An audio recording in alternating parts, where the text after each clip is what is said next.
বলিউড অভিনেতা সাইফ আলী খানের উপর ছুরিকাঘাতের হামলার ঘটনায় তোলপাড় গোটা ভারত। ইতোমধ্যে অভিযুক্ত ব্যক্তি মোহাম্মদ শরীফুল ইসলাম শেহজাদকে গ্রেফতারের পর জিজ্ঞাসাবাদ চালিয়েছে মুম্বাই পুলিশ। অবশেষে মুখ খুলেছেন বলিউডের নবাবকে হামলাকারী, স্বীকার করলেন নিজের অপরাধ।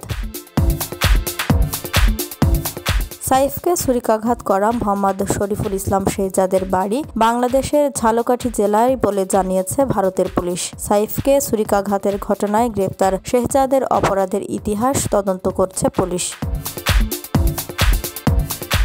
পুলিশ জানিয়েছে, শেহজাদ অবৈধভাবে ভারতে প্রবেশ করেছিলেন এবং বিজয় দাস, মোহাম্মদ ইলিয়াস সহ একাধিক নাম ধারণ করেছেন। সাইফ আলী খানকে ছুরিকাঘাতের ঘটনায় মহারাষ্ট্রের থানে জেলার ঘোটবন্দর রোডের হিরান্ত নদী এস্টেট থেকে তাকে গ্রেপ্তার করে পুলিশ। গ্রেপ্তারের পর পুলিশের জেরার মুখে শরীফুল জানিয়েছেন, তিনি পতৌদি প্যালেস সম্বন্ধে একেবারেই ওয়াকিবহাল ছিলেন না, জানতেন না সাইফের বাড়িতে চুরি করতে ঢুকেছেন, এমনকি অভিনেতাকে পর্যন্ত চিনতেন না। পরে জানতে পারেন যাকে আক্রমণ করেছিলেন তিনি সাইফ আলী খান।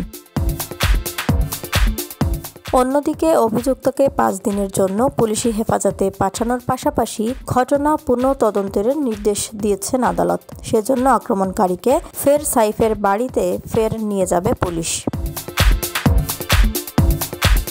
এদিকে শেহজাদের বিরুদ্ধে ভারতীয় ন্যায় সহিংসতা দণ্ডবিধি ধারায় মামলা দায়ের করা হয়েছে। পুলিশ তাকে বাংলাদেশি দাবি করলেও তার আইনজীবী সন্দীপ শেখ বলেছেন, পুলিশের কাছে তার বাংলাদেশি হওয়ার কোনো প্রমাণ নেই। তারা বলেছে 6 মাস আগে সে এখানে এসেছে। এটি একটি ভুল বিবৃতি। তিনি 7 বছরেরও বেশি সময় ধরে এখানে বসবাস করছেন।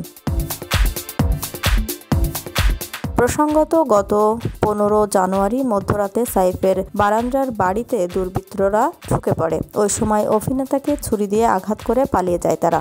গুরুতর জখম অবস্থায় মুম্বাইয়ের লীলাবতী হাসপাতালে ভর্তি করানো হয় অভিনেতাকে। পরে অস্ত্রোপচারের মাধ্যমে সাইফের শরীর থেকে 2 থেকে 3 ইঞ্চি একটি ধারালো বস্তু বের করেছেন চিকিৎসকরা। বর্তমানে আইসিইউতে চিকিৎসাধীন রয়েছেন অভিনেতা।